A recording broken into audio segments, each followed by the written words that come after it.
Hello students, last time हमने order of reaction and molecularity of reaction के बारे में स्टडी किया था और आज हम देखेंगे उन दोनों में डिफरेंस क्या है। Okay, so order of reaction और मॉलिक्यूलरिटी ऑफ रिएक्शन में अगर डिफरेंस देखा जाए तो फर्स्ट जो डिफरेंस है वो क्या होगा। Order of reaction is the sum of the power of the concentration of reactant in rate law. Order of reaction क्या होती है, रेट लॉ या रेट एक्सप्रेशन में रिएक्टेंट की जो कंसंट्रेशन की पावर है उनकी सम के इक्वल होती है। और ऑन द अदर हैंड अगर हम मॉलिक्यूलरिटी ऑफ रिएक्शन की बात करें तो वहाँ क्या होगा, it is the number of molecule actually taking part in chemical reaction. ये क्या होता है, किसी भी रिएक्शन में एक्चुअली जो रिएक्टिंग स्पीशीज़ होती हैं उनकी नंबर होती है। It can be zero, order of reaction zero हो सकती है, होल नंबर हो सकती है या फ्रैक्शन में भी इसके वैल्यू हो सकती है। मॉलिक्यूलरिटी ऑफ रिएक्शन जो है ज़ीरो कभी भी नहीं हो सकती और इसकी जो वैल्यू है मोर देन 3 पॉसिबल नहीं है, क्योंकि हमने लास्ट टाइम भी डिस्कस किया था कि 3 से ज़्यादा अगर रिएक्टिव स्पीशीज़ या मॉलिक्यूल होंगे तो उनके आपस में कोलाइड करने की जो प्रोबेबिलिटी होगी वो कम होगी।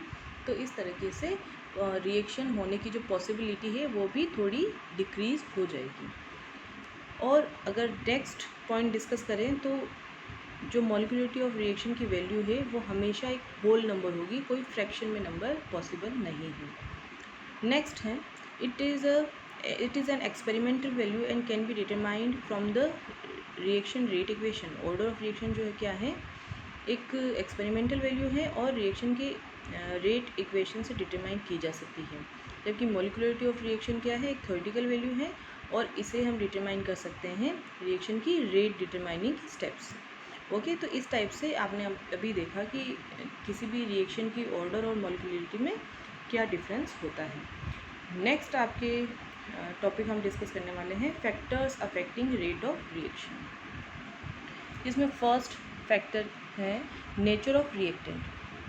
किसी भी रिएक्शन में जो रिएक्टेंट होते हैं वो ही एक्चुअल रिएक्टिव स्पीशीज़ होती है जिनकी रिएक्शन से प्रोडक्ट का फॉर्मेशन पॉसिबल हो पाता है। अब किसी भी रिएक्शन में हम देखते हैं कि कुछ बॉन्ड ब्रेक होते हैं और कुछ न्यू टाइप के बॉन्ड फॉर्म होते हैं। सो जो रिएक्शन है, the rate of reaction depends upon nature of reactant. If reactant is simple, then rate of reaction will be higher, or if reactant is complex, then the rate of reaction will be lower. मतलब कि जो rate of reaction है वो reactant की nature पर काफ़ी depend करती है। अगर रिएक्टेंट जो है वो सिंपल टाइप का मॉलिक्यूल है तो वो इजीली रिएक्ट कर पाएगा और इस वजह से रिएक्शन की जो रेट है वो हायर होगी। और अगर रिएक्शन में जो रिएक्टेंट इन्वॉल्व है अगर वो कॉम्प्लेक्स मॉलिक्यूल हुआ तो क्या होगा कि उसकी रेट ऑफ रिएक्शन कम होगी। सेकंड पॉइंट जो फैक्टर अफेक्ट कर रहा है रेट ऑफ रिएक्शन को वो है effect of concentration. Rate of reaction is directly proportional to the concentration of reactant. Reactant की कंसंट्रेशन जितनी ज़्यादा होगी रेट ऑफ रिएक्शन उतनी ही ज़्यादा होगी। ठीक है, अगर एग्जाम्पल के तौर पे हम देखें, rusting of iron is faster in rainy season because moisture increases. Rusting of iron जो है आप देखते होंगे, अगर रेनी सीजन में आपने देखा होगा ओरिजिनल जो आयरन डोर्स विंडोज़ हैं उनका अगर कलर ओरिजिनली देखा जाए तो वो होते हैं ग्रे कलर के। अब उनमें आप देखें कि रेनी सीजन में क्या होता है, उनकी रस्टिंग हो जाती है, उन पर ब्राउन कलर का पाउडर लाइक स्ट्रक्चर आपको उस पर दिखाई देता है। जो वो रस्टिंग है वो क्यों होती है, because of the presence of moisture. अब रेनी सीजन में ये रस्टिंग की जो प्रॉब्लम है वो ज़्यादा होती है बिकॉज वहाँ पर मॉइस्चर ज़्यादा प्रेजेंट होता है और ये मॉइस्चर वहाँ पर रिएक्टेंट की फॉर्म में प्रेजेंट है, तो रिएक्टेंट जितना ज़्यादा अवेलेबल है तो उतनी ही ज़्यादा फास्ट रिएक्शन हो रही है। So rate of reaction is directly proportional to the concentration of reactant. Third factor है surface area of reactant. Rate of reaction is directly proportional to the surface area of reactant. अगर surface area ज़्यादा होगा reactant का तो जो reaction को proceed करने के लिए आराम से स्पेस मिल जाएगी, रिएक्टेंट के जो पार्टिकल्स हैं वो ज़्यादा इजीली रिएक्ट कर पाएंगे और इसी वजह से जो रेट ऑफ रिएक्शन है वो ज़्यादा होगी।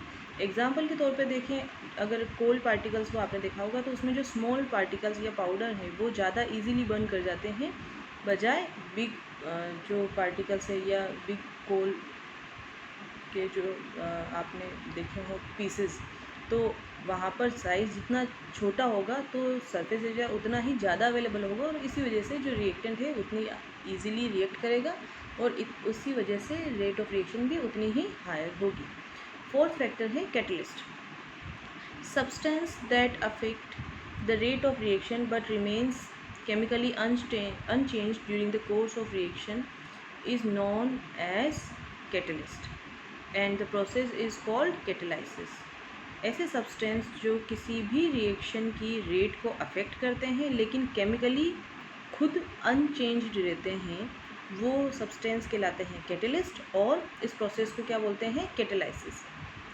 ठीक है, अब ये जो कैटलिस्ट हैं दो टाइप के हो सकते हैं, पॉजिटिव कैटलिस्ट या नेगेटिव कैटलिस्ट। पॉजिटिव वो होंगे जो पॉजिटिव इफेक्ट डालेंगे रिएक्शन की रेट पर, मतलब कि रेट ऑफ रिएक्शन इंक्रीज़ हो जाएगी इनकी प्रेजेंस की वजह से।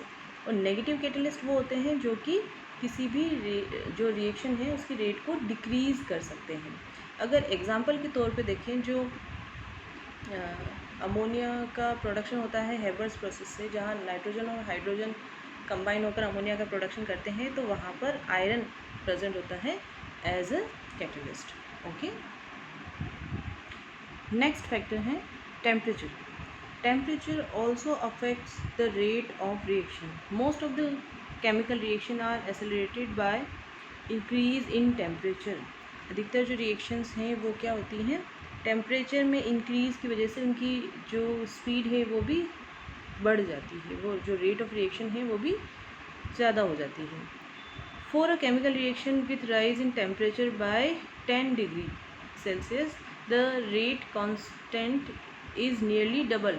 अगर कोई रिएक्शन है जहाँ पर टेम्परेचर चेंज होकर वहाँ पर 10 डिग्री चेंज आ रहा है, वहाँ पर 10 डिग्री बढ़ जाता है, तो क्या होगा कि जो रेट कांस्टेंट की जो वैल्यू है वो जस्ट डबल हो जाती है। Okay, the temperature dependence of the rate of reaction can be accurately explain by RNS equation.